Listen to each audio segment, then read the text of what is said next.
Hi friends, मैं अपने channel planet set play में आपका स्वागत करती हूँ। Happy new year. नया वर्ष आपके लिए मंगलमय हो। आज मैं आने वाले फोर्टनाइट के ट्रांजिट्स के बारे में डिस्कस करूंगी।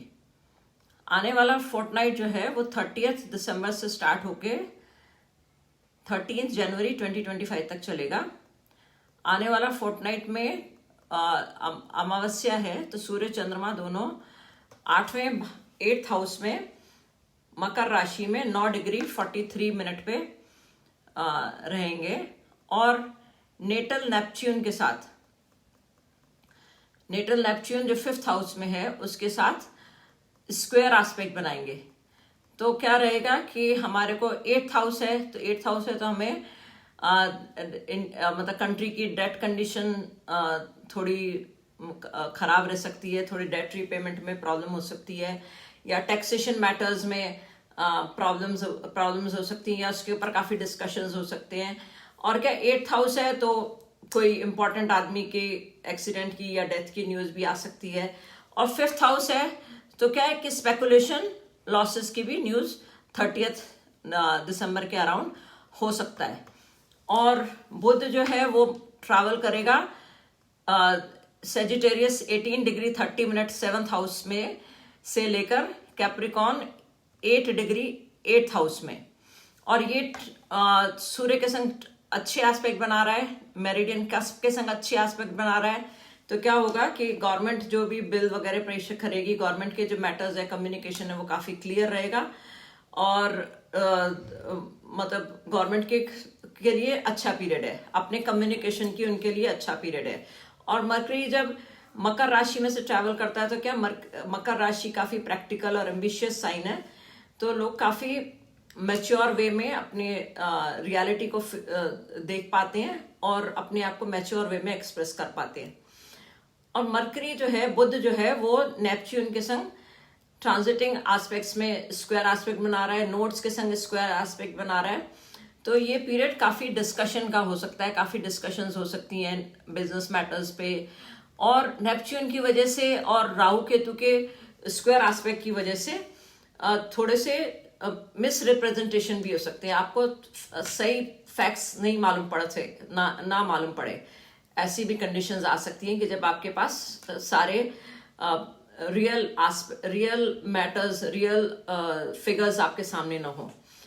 और 7 जनवरी को ये 8th हाउस में ट्रैवल कर जाएगा बुध, तो उस टाइम थोड़ा रिसर्च वर्क से रिलेटेड न्यूज़ आ सकती हैं और लोग अपने फाइनेंसेस को अरेंज करने में लग जाएंगे, उनको लोन मिलने की कंडीशंस आ सकती हैं। और ये क्या है कि जैसे आपको बताया कि मतलब नेपच्यून के साथ जो एस्पेक्ट है, तो क्या एंटरटेनमेंट में, मूवीज वगैरह में लॉसेस आ सकते हैं, अननेसेसरी एक्सपेंसेस आ सकते हैं और स्पेकुलेटिव लॉसेस भी हो सकते हैं।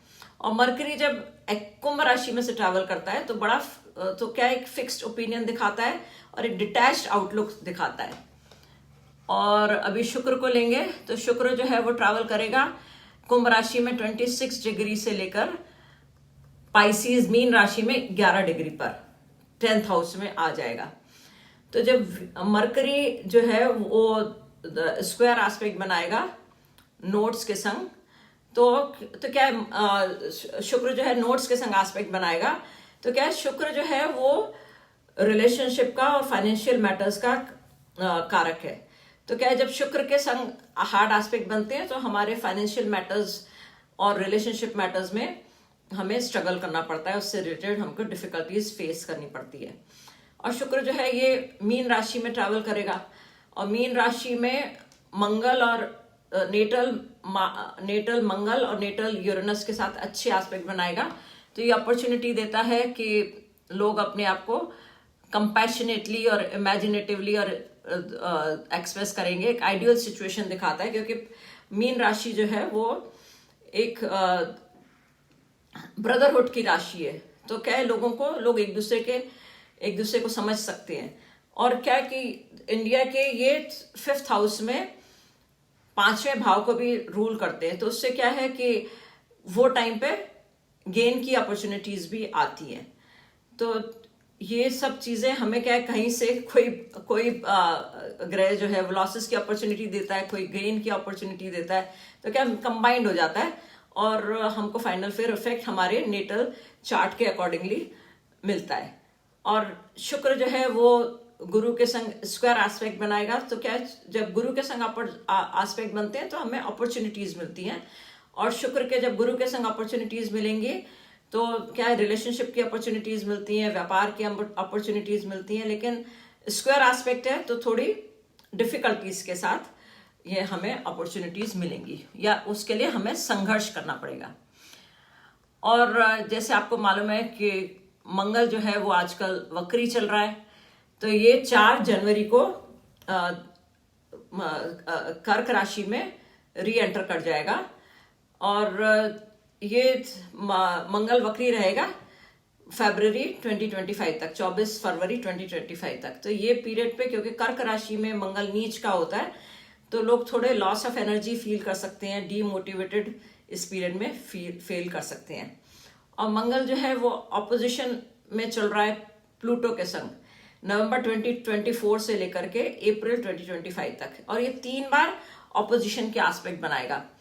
और इन 5 महीनों में ये 3 बार दिखाएगा। तो अभी 3 जनवरी को भी मंगल और प्लूटो का ऑपोजिशन एस्पेक्ट होगा। तो ये पीरियड में हमारे को एक्सीडेंट, एक्सप्लोजन, वार, रिबेल बिहेवियर, रेवोल्यूशंस, इस तरह की न्यूज हमारे काफी सामने आएंगी। और इंडिया के ये 3rd और 9th हाउस में चल रहा है, तो हम अपने बॉर्डर पर डिस्टर्बेंसेस देख सकते हैं, नेबरिंग कंट्रीज से इंडिया के प्रॉब्लम हम देख सकते हैं। और लोगों के रिलीजियस बिलीफ्स पर भी, थोड़े से रिलीजियस सेंटिमेंट्स पे भी थोड़ी सी प्रॉब्लम देख सकते हैं। और लोगों के मतलब देख सकते हैं कि इंटेंस स्ट्रगल इससे रिलेटेड हमें दिखाता है।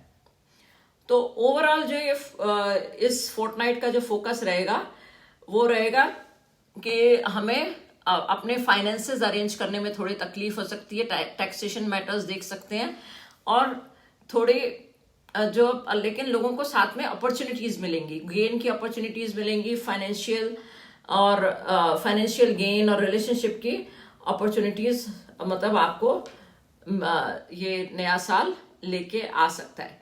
लेकिन साथ में इंटेंस पावर स्ट्रगल भी दिखाता है।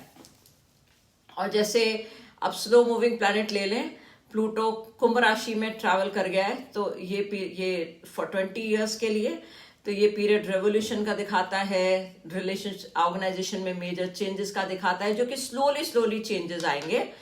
और जैसे पुरानी ऑर्गेनाइजेशंस हैं उनके डर्टी सीक्रेट्स बाहर आएंगे, और जो सालों से पुरानी ऑर्गेनाइजेशन चल रही हैं वो थोड़ी सी साइडलाइन हो जाएंगी, और उसकी जगह न्यू ऑर्गेनाइजेशंस आ जाएंगी। नई सोसाइटी की थिंकिंग डेवलप होएगी। नई सोसाइटी की थिंकिंग में मतलब काफी इगैलिटेरियन, डेमोक्रेटिक और ह्यूमैनिटेरियन आउटलुक हो सकता है, और काफी इन्वेंशंस होंगी टेक्नोलॉजी में, कम्युनिकेशन में, आर्टिफिशियल इंटेलिजेंस में। ये in 20 years we will see this. और जुलाई में जो है वो हर्षल जो है, यूरेनस जो है वो असेंडेंट से ट्रांजिट करेगा। तो क्या रहेगा कि इंडियंस काफी एक ब्रांड न्यू उनकी पर्सनालिटी सामने आएगी, और काफी कॉन्फिडेंट दिखेंगे, और एक तरह से काफी ग्लोबल उनका आउटलुक हो जाएगा। और जैसे क्या है कि प्लूटो जो है वो लगन के साथ असेंडेंट और डिसेंडेंट के संग अच्छे एस्पेक्ट बना रहा है। तो क्या है कि इंडिया का इंटरनेशनल सिनेरियो में प्रभाव काफी बढ़ेगा ये पीरियड में। और जो है मतलब काफी ग्लोबल आउटलुक कंट्री का होगा, और एक्सेप्टेंस डेवलप होगी डिफरेंट कल्चर्स के लिए। ये सब चीजें देखने को मिलेगी। लेकिन साथ में कंट्री की बाउंड्री लाइन भी चेंज होने को दिख सकती है। लेकिन क्या है कि नेपच्यून, यूरेनस और प्लूटो ये सब सॉफ्ट एस्पेक्ट में चल रहे हैं, तो जो भी चेंजेस होंगे वो हमको हिला नहीं देंगे, वो स्लोली होंगे, और वो इजीली एक्सेप्ट हो जाएंगे। और वैदिक दशा के हिसाब से जो कंट्री की चंद्र शुक्र दशा चल रही है फरवरी 2025 तक। और शुक्र जो है वो लग्नेश है, तो कंट्री के लिए तो अच्छा ही पीरियड है। कंट्री की रेपुटेशन आप देख रहे बढ़ ही रहा है, चारों तरफ कुछ भी है लेकिन इंडिया के लिए अच्छा है। लेकिन उसके बाद जैसे शनि का गोचर चेंज होगा मार्च में, और शनि और ये जो तो और फिर मंगल की दशा आ जाएगी अगस्त सितंबर से। तो क्या है कि वो टाइम पे कंट्री को काफी मतलब rebel behaviour, war like situation, ये सब हमें देखने को मिलेगी। और थोड़े एक्सीडेंट की न्यूज, थोड़ी सी एजिटेशन, रिवोल्ट, और जैसे फाइनेंशियल इंस्टीट्यूशंस में लॉसेस की न्यूज, साइबर अटैक की न्यूज, ये सब काफी चीजें हमें देखने को मिलेगी। लेकिन ये सब स्लोली कंट्री का क्लाउड जो है इंटरनेशनल पॉलिटिक्स में बढ़ता हुआ दिखेगा। So I request you to subscribe my channel if you like, because I keep coming with new topics every time. Thank you.